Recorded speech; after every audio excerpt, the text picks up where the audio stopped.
sindicato es un ente con capacidad de transformar el entorno de los trabajadores. El mito que le metieron todo el tiempo al trabajador del Estado es que le es prohibido la sindicalización.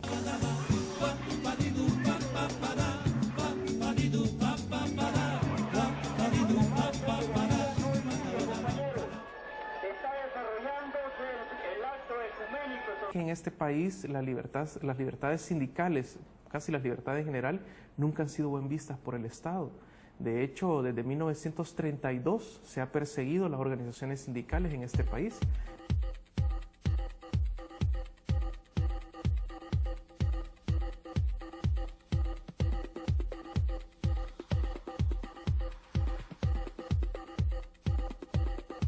Entonces, desde nuestra perspectiva, lo que ha existido es un fuerte temor a este tipo de organización que pueda poner freno a las violaciones a derechos laborales, y a la base está una fuerte cultura antisindical.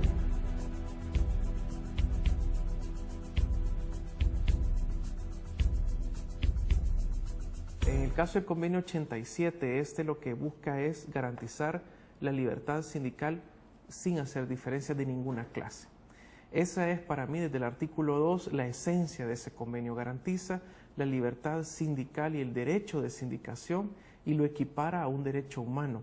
Una característica de las personas es que tarde o temprano tenemos la aspiración de desarrollar una labor, y en esa labor tenemos derecho a asociarnos con nuestros compañeros o colegas de trabajo para defender nuestros derechos como seres humanos. El artículo 47 de la Constitución contempla explícitamente el derecho de sindicalización a los trabajadores de las instituciones públicas, autónomas, semiautónomas y a los empleados de la empresa privada. Ese artículo 47, ¿verdad?, que habla sobre las instituciones autónomas y el sector privado, bueno, con el 87 abarcaría a los otros sectores que por omisión no se explican bien en ese 47, ¿verdad? Entonces, con el 87 estaríamos abarcando los otros sectores públicos, municipalidades, gobierno central, que ahorita no tienen derecho a asociarse en sindicatos.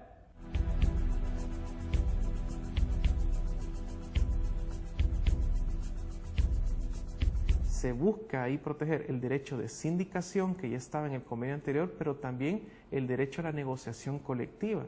Teníamos que dar un paso, ¿verdad?, plantea ese convenio, después de lograr la libertad sindical, también lograr una auténtica libertad de negociar.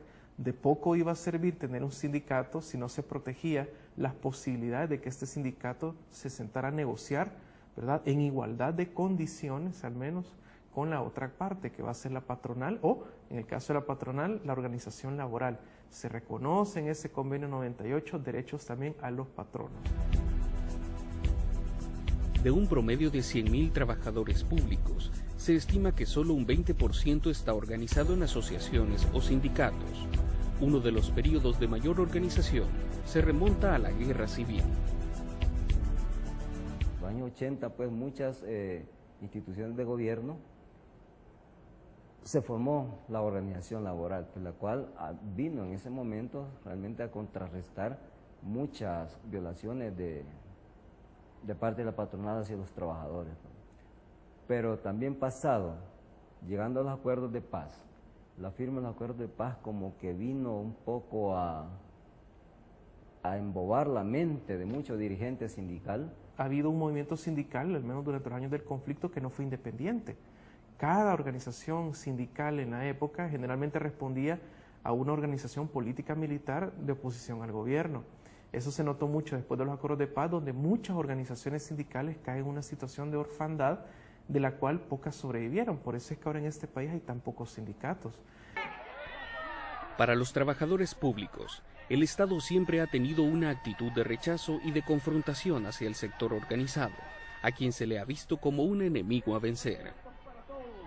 Cuando hay inicio en algún sector de gobierno que no hay sindicato y empieza a surgir algún promotor y a trabajar en él, lo primero es que lo van amenazando con despedirlo. Se ha constituido a la par de organizaciones sindicales, gremiales, que van en busca de mejoras de la población, de las grandes mayorías, se crean otras paralelas que les permitan hacer la lucha. Y ahí van desgastándolo, van desgastando. Sigue habiendo represión y sigue habiendo intimidación. En algunas áreas que se han abierto, por lo menos en farmacia, al trabajador que entra nuevo le dicen, mire, si se afilia al sindicato, considere ese despedido, pero son actitudes individuales. El sector trabajador ha mantenido una constante denuncia de violaciones a los derechos laborales que van desde el despido, la amenaza y la inestabilidad laboral. Con la ratificación de estos convenios, estas violaciones podrían evitarse. Y lo que se trata es que los trabajadores y trabajadoras son en esencia, dentro de la relación laboral, la parte más débil. O sea, el empleador o el empresario es la parte más fuerte, es la que tiene en su poder mucha de la situación de empleo, de cómo da las condiciones laborales, etc. Nosotros, una vez organizados, representamos un peligro para el Estado, porque a partir de eso nosotros nos podemos empoderar de nuestros derechos y exigirlo. Pero si al final nosotros lo que estamos tratando también es de armonizar estas relaciones patrono-trabajador para que esto funcione. El Instituto Salvadoreño del Seguro Social es una institución autónoma. En su interior existe un sindicato con 40 años de existencia. A lo largo de su trayectoria, ha librado luchas para lograr una serie de beneficios para sus trabajadores. Superar las prestaciones que el Código de Trabajo establece. Y creo que ese es el reto para los empleados públicos. Tener un aguinaldo de 100% del salario de cada uno de los trabajadores producto de la lucha, yo creo que es muy beneficioso. 21 días de vacaciones con 26 días de salario, ¿cómo se llama?, en porcentajes. La evaluación al mérito personal, que era un 5% que iba subiendo un intervalo cada trabajador. El bono que se da en junio. Entonces, son situaciones que le permiten a los trabajadores alcanzar otras condiciones de vida. Y yo lo siento mucho, pero por ejemplo en el Seguro Social los sindicatos tienen una cantidad de prebendas que a mí me parece que son fuera de lo normal. No deberían de darse. Porque entonces la buena parte de lo que es los ingresos del Seguro Social, por ejemplo, que lo pagamos todos los que estamos afiliados y que pagamos, es dinero del pueblo, pues. ¿Y por qué a un grupo? Y han hecho mal uso de ese derecho. Los trabajadores sostienen que los beneficios de los que gozan son producto de luchas y negociaciones que han llevado incluso a la muerte, cárcel y despido de alguno de sus miembros. Además, son beneficios que alcanzan incluso a los que no pertenecen al sindicato.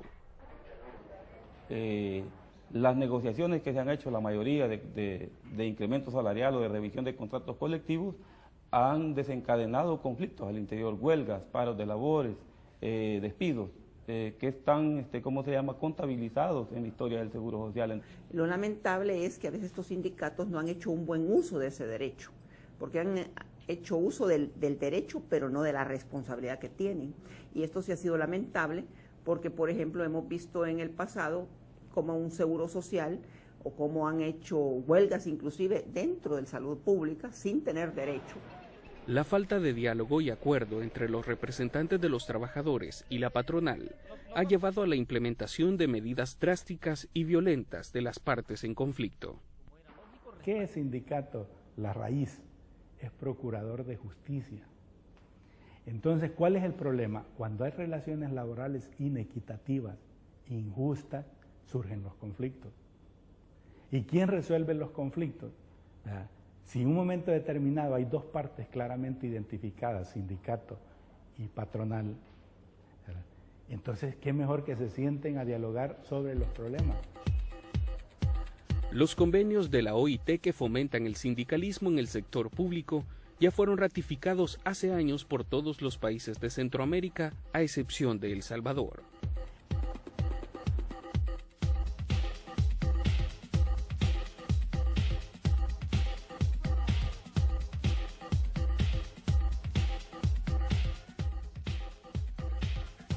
La discusión pública sobre el tema surgió después de que la Unión Europea anunciara el retiro del sistema generalizado de preferencias arancelarias a la exportación de productos a los países que no habían ratificado estos convenios.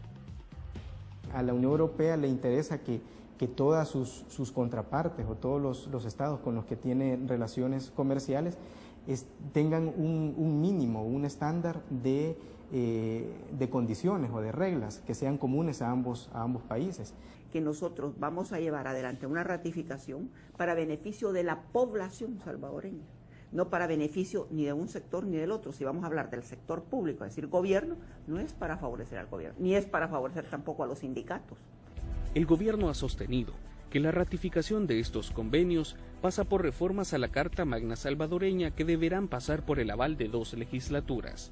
Pero antes, deben reformarse las leyes secundarias que rigen las relaciones laborales.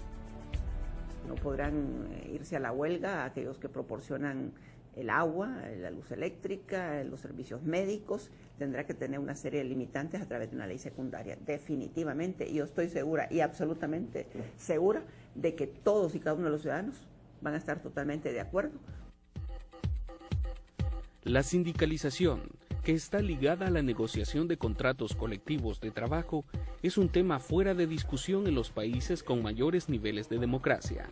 La estabilidad laboral, la armonía y el bienestar de los trabajadores son derechos consolidados.